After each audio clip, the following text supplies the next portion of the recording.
नकवी के पिनौराबाद खोलने के बाद पूरे मुल्क में ये बात शुरू हो गई है कि भाई सिंध को तोड़ दो, सिंध के 3-3 सूबे कर दो, 4-4 कर दो, पंजाब के भी कर दो। पीपल्स पार्टी का सिंध के हवाले से कोई मौकफ नहीं आया, जबकि सिंध के लोग कहते हैं कि हमारे लाशों पे सूबे बनेंगे। अरे मेरे भाई, किसी की लाशें गिरने नहीं देंगे, आप इतने जज्बाती ना हो। देखिए, मैं जवाब देता हूँ इनको, ऐसे वो ना करें, इसको ड्रामेटाइज ना करें इतना। सूबे बनने के लिए आइन में एक तरीक़ाकार है और उस आइन के तरीक़ाकार के दौरान उसमें लिखा गया है कि अगर किसी सूबे की असेंबली 2/3 अक्सरियत से एक रेजोल्यूशन पास करती है कि किसी तरीके से सूबे को डिवाइड करें, तब ये पॉसिबल है।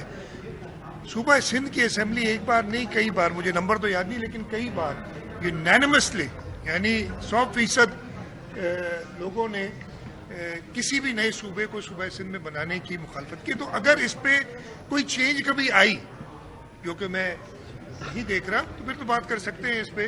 तो किसी बात को डिबेट करने में कोई मुज़ायका नहीं है, लेकिन इसमें इसको इतनी देर तक मैं आपसे भी जरा कहूँगा कि नहीं, उस लोग नहीं कह, लोग बिल्कुल नहीं कह रहे, लोगों को भरोसा है। आप इसको इतना ड्रामेटाइज ना करें कि लाशें गिर जाएंगी। अच्छा, इंशाल्लाह ताला ऐसी कोई चीज ये बता दीजिए कि अभी आपसे 5 लाख,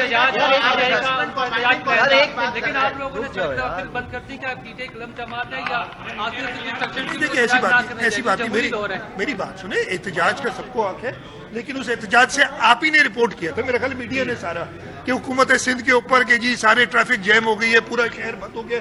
क्या एहतजाज का ये तरीका है कि मुझे आपको सबको तकलीफ में डाले? आपके मीडिया चैनल्स नहीं है।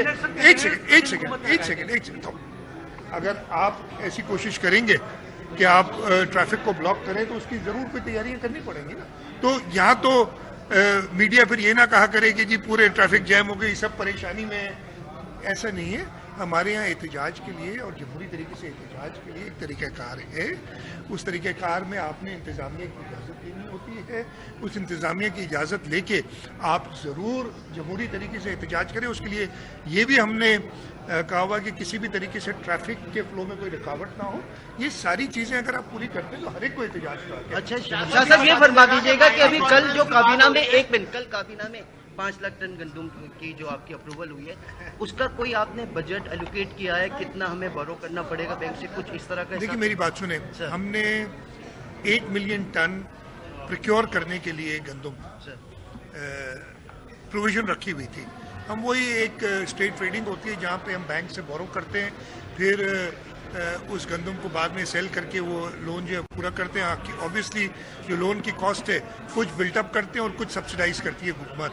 तो हमारे पास वो मौजूद थी वो प्रोविज़न। इस वजह से हमने सिर्फ इसलिए की है ताकि किसी भी तरीके से, हमने आपको पता है कि एक बहुत इफेक्टिव ड्राइव भी की है, तकरीबन 2.5 और 3 लाख टन के दरमियान गंदम हमने होल्डर से रिकवर भी की है। हमें पूरी उम्मीद है कि हम मैनेज कर सकेंगे कि गंदम की प्राइस आटे की प्राइस बढ़े ना। और उसके साथ साथ ये भी हमें इंश्योर करना है कि हम अपने लोकल फार्मर्स को प्रोटेक्शन दें कि ओवर सप्लाई ना हो जाए और अगले साल फिर गंदम के अंदर हमारे फार्मर्स को प्रॉब्लम हो। यहाँ पर कहा जाता है कि सिस्टम नहीं चल रहा, तो कौन पाकिस्तान में आकर सरमायाकारी करेगा? यानी इधर जापान आ रहा है, यूएई आ रहा है, तो जब आपके मुल्क में सबसे बड़ी सीट से मैसेज जाएगा कि कोलैप्स सिस्टम है, तो कौन सरमायाकारी? मैं तो नहीं दे रहा ना। मैं उनसे कहता हूँ कि जरा थरपार कर चले जाएं। किसी को भरोसा नहीं था। मैं बड़े साफ कहता हूँ कि थर के अंदर हम इस कोयले को इस्तेमाल कर सकेंगे। लोग कहते थे ये निकलेगा, जल जाएगा। लोग कहते थे हुकूमत सिंध में वो बात नहीं है। मैं अपने पार्टनर्स, चाहे हमारे साथ एंग्रो कॉरपोरेशन ने काम किया है, हमारे साथ चाइनीज़ ने काम किया है, जाके थर में देखें तो सही ना। जो भी उधर गया है, मैं तो जिनसे कहता हूँ, जो कहते हैं कि हाँ प्रॉब्लम्स होते हैं, हर जगह पे होते हैं, लेकिन अगर आपने एक कामयाब प्रोजेक्ट देखना है, एक कामयाब तजुर्बा देखना है, आप थर चले जाएं, आप ये बातें फिर नहीं करेंगे।